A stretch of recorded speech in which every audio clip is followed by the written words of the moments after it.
चा हिशोब नसून तो शहराच्या विकासाचा आराखडा आहे असं मी मानतो. महापौर साहेब, अर्थसंकल्प हा उत्पन्न आणि खर्च याचा ताळतंद नसतो, तर प्रशासनाच्या कार्यक्षमतेचा आणि लोकांप्रती असलेल्या जबाबदारीचा आरसा आहे. मी पहिल्यांदाच या सभागृहात निवडून आलोय आणि गेल्या 2 महिन्यामध्ये या महानगरपालिकेचा कारभार जवळून पाहतोय.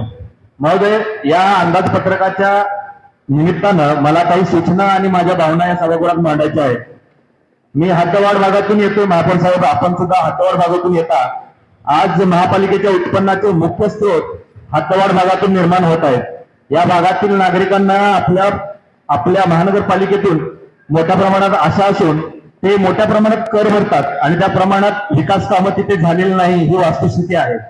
कर घेताना नागरिक आपले आहेत, पण सुविधा देताना दुर्लक्षित होतं, हे थोडंसं अन्यायकारक आहे असं मी मत या ठिकाणी मानतो. यानंतर एक महत्वाची सूचना अशी आहे की शहरातील भाजी विक्रेत्यांच्या बाबतीत एक सूचना द्यायची होती.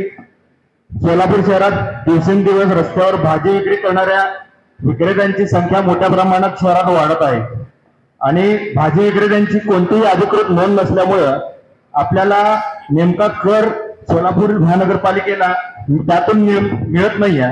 आणि मग मला त्यामध्ये एक सूचना सुचवायची होती की शहरातील सर्व भाजी विक्रेत्यांची आपण अधिकृतरित्या नोंदणी करून रजिस्ट्रेशन करून घ्यावं. प्रत्येक नोंदणीकृत विक्रेत्याला QR कोड द्यावा, जेणेकरून त्यांची ओळखपत्र कायमस्वरूपी आपल्या महानगरपालिकेकडे डेटा राहून तो कर वसुली आपल्याकडे व्यवस्थित केला जाईल. त्यानंतर मी महानगरपालिकेला प्रभाग क्रमांक 23 मधून येतो.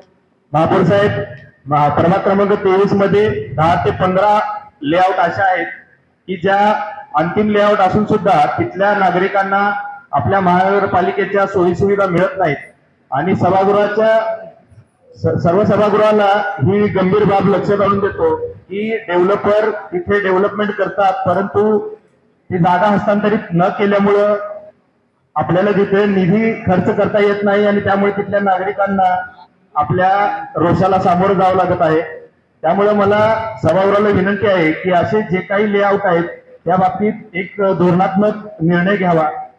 त्यानंतर मला आणखीन एक सूचना मांडायची होती.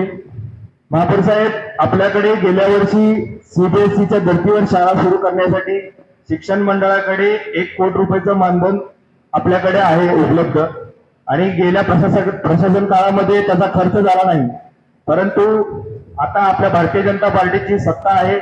मला आपल्याला असं सांगायचं आहे की केंद्र शासनाकडून CBSEच्या धर्तीवर शाळा सुरू करण्यासाठी जे 1 कोटी रुपये मिळाले आहेत, त्या येणाऱ्या या वर्षामध्ये आपण त्यातून CBSE पॅटर्नच्या धर्तीवर शाळा सुरू करावी, जेणेकरून जे काही प्रायव्हेट शाळा आहेत जिथे डोनेशनच्या माध्यमातून आपल्या पालकांची लूट केली जाते तिथे आपल्याला न्याय देता येईल.